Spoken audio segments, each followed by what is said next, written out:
Hey everybody, today we are doing another topic video. We are talking this week about our favorite guilty pleasure films and why we feel that way. Of course, every time I ask this question, there's always a ton of people that are like, I don't feel guilty about my pleasures.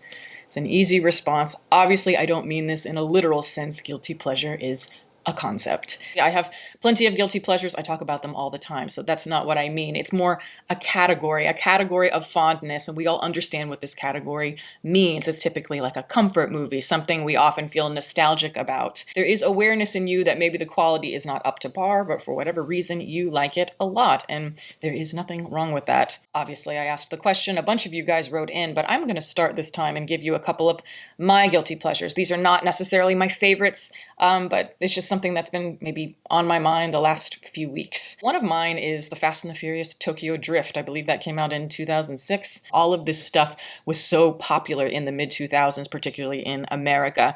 The Japanese aesthetic. I was a teenager at the time, so I was very into the Japanese look as well, so I was eating this up. It has a very kind of, American in Paris type of angle to it that can be fun and relatable. The acting is terrible, but the characters are kind of endearing. And I also think because I never was huge into the Fast and Furious series, I haven't seen that many of them, to be honest with you. I think that's maybe partially why I gravitated towards that one, just because it's a separate story for the most part, not connected to the main storyline. And obviously, there is some nostalgia involved as well. Saw that movie at a time with friends where it was just, yes, memorable, personal. Another one I'm going to go with, and this isn't a bad movie or anything like that. It's not the greatest movie, but Father of the Bride. No, not the Spencer Tracy version, but the Steve Martin version from the early 1990s.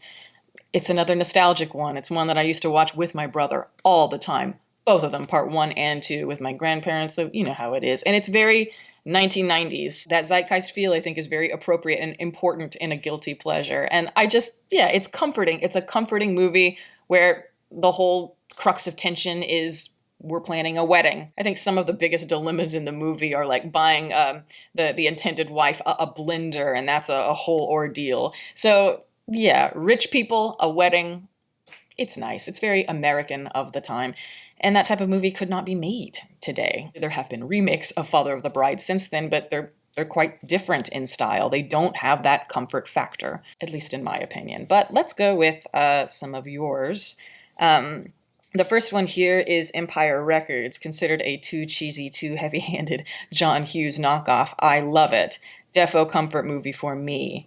Yeah, absolutely. Empire Records is, I think, a perfect definition of kind of like that comfort movie, guilty pleasure.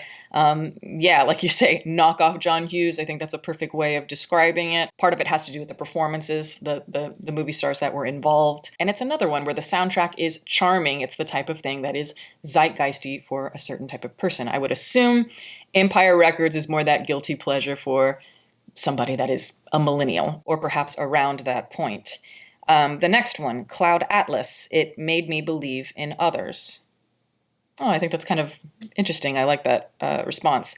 Cloud Atlas, yeah, I think that's one of those movies where certain people see it as a complete train wreck and other people see a lot of good things in it. I'm kind of mixed on it in the sense that I do think it's kind of horribly executed in certain ways, and I don't think that the Wachowskis were the right people to make it. Strange casting decisions, strange tonal decisions, but the concept behind it is incredible and so ambitious. It's like, who could have done it? I honestly don't know. It's an interesting examination on the cycles of life, the history of human beings throughout time, and the ways that we change or do not change. Visually, it has its moments, but for me, it just wasn't up to par considering how interesting the source material is. But anytime somebody mentions Cloud Atlas, I go, oh, definitely check that out, because whether you like it or you don't, it's got so many interesting things in it to ponder. So at the very least, at least you're getting something creative and something that you're not used to. So yeah, I think that's a really good one.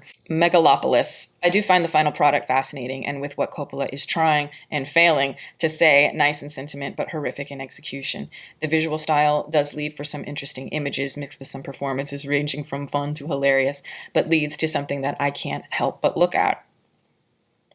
And I think Megalopolis is a great example of a guilty pleasure. I have heard very, very few people actually talk about this movie as a masterpiece. They're often saying, I know it's quite rough, but it has its moments. It had this kind of Shakespearean, like mix of like sci-fi Blade Runner aesthetic. Also, it reminded me of like a silent movie a lot at points. Francis did come recently to a local theater of mine and present Megalopolis. When you've got enough money where you just kind of want to throw it all in and do your passion project, that's interesting. But when this is the result, it's like, ugh, I have questions just because it has this quality to it where it feels like a teenager wrote it. Somebody who has kind of a naive idea of the world and its concepts, philosophically, politically, what have you.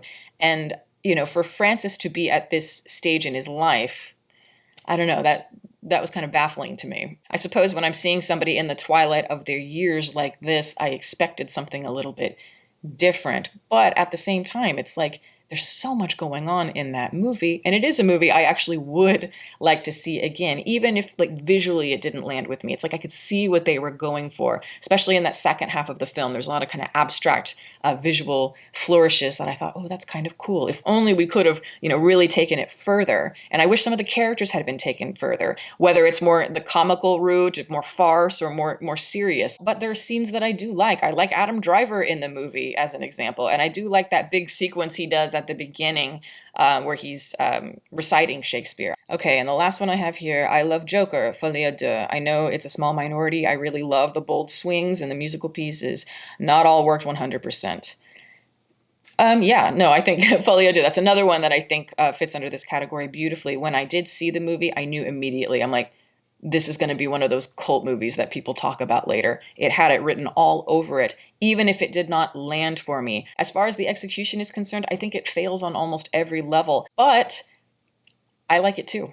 I've seen it maybe 2 or 3 times since, and it's one of those things. It's like, okay, maybe it's not fully working, but I dig that it's taking those risks. If you look at it more as a deconstruction of Arthur or a deconstruction of villainy of a certain type, particularly when it comes to comic books, then I think you can get behind it. It's for the type of people who don't love comic book movies and they want something maybe a little bit different. It's the comic book fans, I think, that went absolutely crazy over this one and bashed it. But like Lady Gaga, as an example, I think she was fantastic as Harley Quinn. A lot of people bashed her for that performance, and I thought she was quite raw and real. I could tell she put a lot into the performance and it was personal to her, and I felt the same way about Joaquin Phoenix in the film. They poured a lot into it, and there is emotion in this film. And I'm always looking for something real, something honest, even if it is a train wreck, whatever, rough around the edges. And this one does have heart. So it is one that I do return to on occasion, or at least scenes from it I absolutely return to, and parts of the soundtrack as well. But that is the video, guys. Thank you so much for writing in, and we will do another one soon. Thank you all for watching. I'm going to plug my website as always. It is deepfocuslens.com. I'm an artist. I do commission portraits, and I also sell prints of my work. If that is something that you're interested in, you can always go to the website below. And if you have a question about a commission or a print, you can always email me. My email is in the description box below as well. Also, I'd like to give a shout out to my patrons who are great. Guys, thank you so much for your support. Welcome to all the new members. If you are interested in supporting, the link for that is below, as well as the rest of my social media information. You can watch more videos here, and you can subscribe if you'd like. Catch you next time.